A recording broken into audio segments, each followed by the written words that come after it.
Creating a figure in Pivot Animator.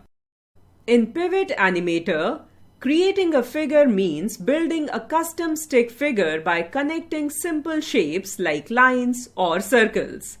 You can adjust the size, position, and angles of these shapes to make a character or object.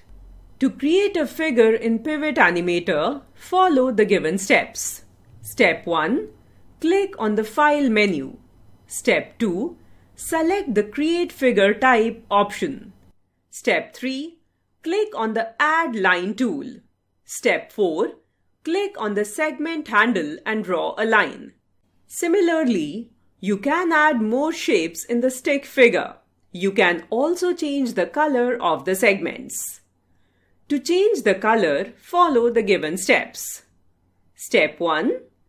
Click on the Segment Color button. Step 2. Click on the segment. Step 3. Select the desired color. Step 4. Click on the OK button.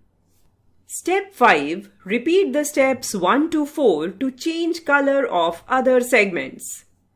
Step 6. Click on the File menu. Step 7. Select the Save As option. Step 8. Navigate the location. Step 9.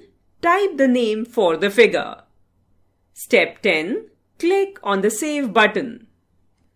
The figure will be saved with the specified name and .stk extension.